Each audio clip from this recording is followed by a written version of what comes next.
Chapter 11. Flint was cap'n, I was quartermaster, along of my timber leg. The same broadside I lost my leg, old Pew lost his deadlights.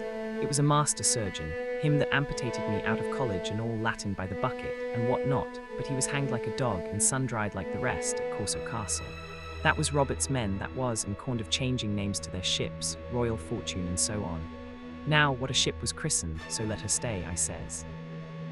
So it was with the Cassandra, as brought us all safe home from Malabar, after England took the viceroy of the Indies. So it was with the old walrus, Flint's old ship, as I've seen amuck with the red blood and fit to sink with gold. No, Cried another voice, that of the youngest hand on board, and evidently full of admiration. What I heard in the apple barrel now, it's saving, does it? You may lay to that. Where's all England's men now? I dunno. Where's Flint's? Why, most on 'em aboard here, and glad to get the duff, been begging before that, some on 'em. Old Pew, as had lost his sight, and might have thought shame, spends £1,200 in a year, like a lord in Parliament. Where is he now? Well, he's dead now and under hatches, but for 2 years before that, shiver my timbers. The man was starving.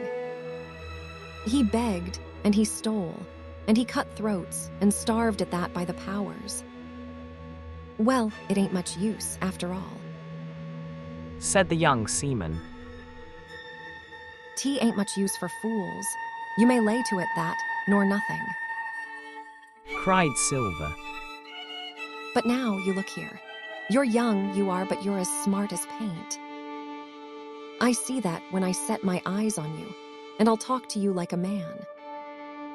You may imagine how I felt when I heard this abominable old rogue addressing another in the very same words of flattery as he had used to myself.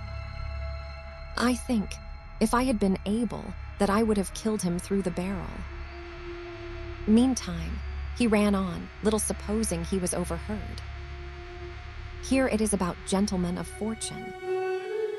They lives rough, and they risk swinging, but they eat and drink like fighting cocks, and when a cruise is done, why, it's hundreds of pounds instead of hundreds of farthings in their pockets. Now, the most goes for rum and a good fling, and to sea again in their shirts. But that's not the course I lay. I puts it all away, some here, some there, and none too much anywheres, by reason of suspicion. I'm 50, mark you, 8M. Treasure Island once back from this cruise, I set up gentlemen in earnest. Time enough too, says you. Ah, but I've lived easy in the meantime. Never denied myself, nothing heart desires, and slept soft and ate dainty all my days, but when at sea. And how did I begin? Before the mast, like you. Well, said the other, but all the other money's gone now, ain't it? You daren't show face in Bristol after this. Why, where might you suppose it was? Asked Silver derisively. At Bristol, in banks and places. Answered his companion. It were. Said the cook. It were when we weighed anchor. But my old missus has it all by now. And the spyglass is sold, lease and goodwill and rigging, and the old girl's off to meet me. I would tell you where, for I trust you, but it you'd make jealousy among the mates. And can you trust your missus? Asked the other. Gentlemen of fortune. Returned the cook. Usually trusts little among themselves, and right they are, you may lay to it. But I have a way with me, I have. When a mate brings a slip on his cable, one as knows me, I mean, it won't be in the same world with old John. There was some that was feared of Pew, and some that was feared of Flint, but Flint his own self was feared of me. Feared he was and proud, They was the roughest crew afloat, was Flint's. The devil himself would have been feared to go to sea with them. Well now, I tell you, I'm not a boasting man, and you've seen yourself how easy I keep company. But when I was quartermaster, lambs wasn't the word for Flint's old. What I heard in the Apple Barrel Buccaneers. Ah, you may be sure of yourself in old John's ship. Well, I tell you now, replied the lad, I didn't half a quarter like the job till I had this talk with you, John. But there's my hand on it now. And a brave lad you were, and smart too, answered Silver, shaking hands so heartily that all the barrel shook. and a finer figurehead for a gentleman of fortune I never clapped my eyes on. By this time, I had begun to understand the meaning of their terms. By a gentleman of fortune, they plainly meant neither more nor less than a common pirate.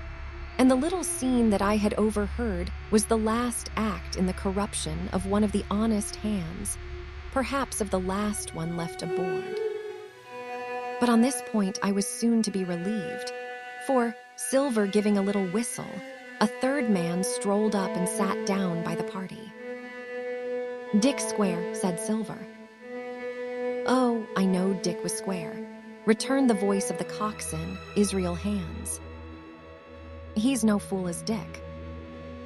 And he turned his quid and spat. But look here. He went on. Here's what I want to know, barbecue. How long are we going to stand off and on like a blessed bumboat? I've had a most enough o' Cap'n Smollett. He's hazed me long enough, by thunder. I want to go into that cabin, I do. I want their pickles and wines and that. Israel, said Silver, your head ain't much account, nor ever was. But you're able to hear, I reckon. Leastways, your ears is big enough. Now here's what I say.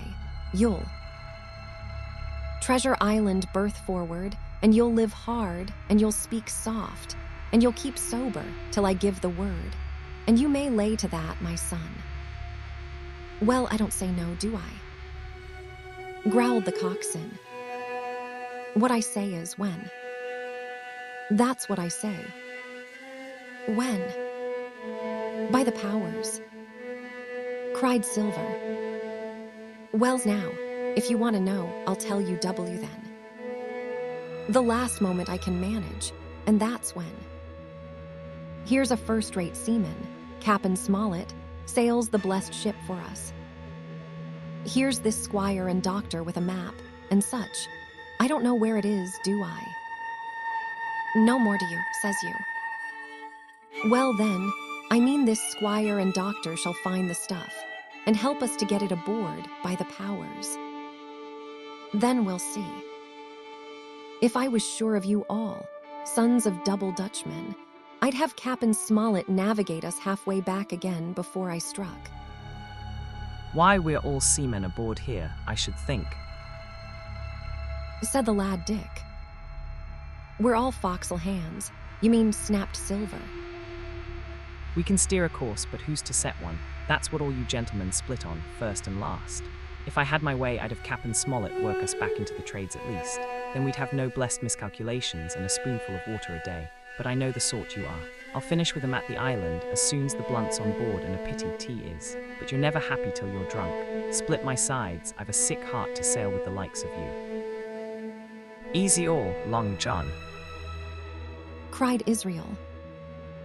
Who's a crossin' of you? What I heard in the Apple Barrel. Why, how many tall ships, think ye now, have I seen laid aboard? And how many brisk lads drying in the sun at Execution Dock? cried Silver. And all for this same hurry, and hurry, and hurry. You hear me? I seen a thing or two at sea, I have. If you would ony lay your course, and a peant to windward, you would ride in carriages, you would. But not you. I know you. You'll have your mouth full of rum tomorrow, and go hang. Everybody knowed you was a kind of a chaplain, John, but there's others as could hand and steer as well as you. said Israel. They liked a bit o' fun, they did. They wasn't so high and dry nohow, but took their fling, like jolly companions every one. So, Says Silver, well, and where are they now? Pew was that sort, and he died a beggar man. Flint was, and he died of rum at Savannah. Ah, they was a sweet crew, they was. Oni, where are they? but, Asked Dick, when do we lay 'em athwart? What are we to do with 'em anyhow? there's the man for me. Cried the cook admiringly. That's what I call business. Well, what would you think? Put 'em ashore like maroons. That would have been England's way. Or cut 'em down like that much pork. That would have been Flint's or Billy Bones's.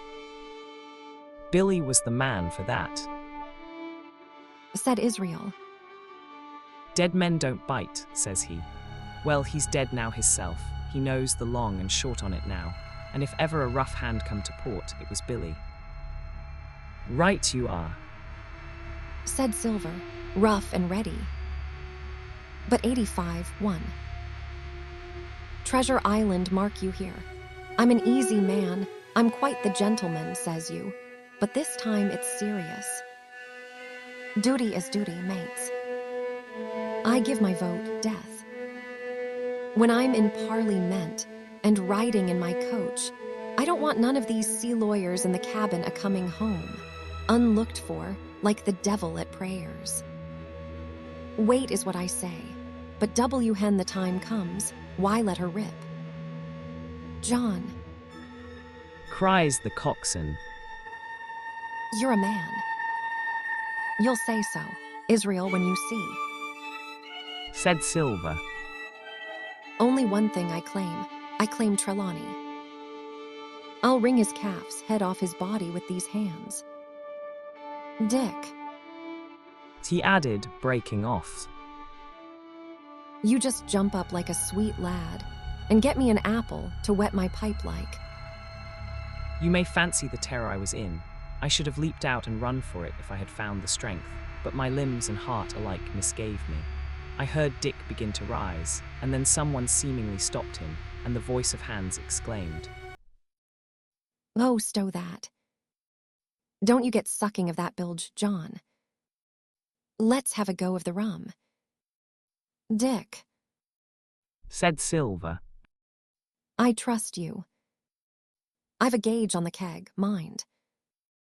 There's the key. You fill a pannikin and bring it up. Terrified as I was, I could not help thinking to myself that this must have been how Mr. Arrow got the strong waters that destroyed him.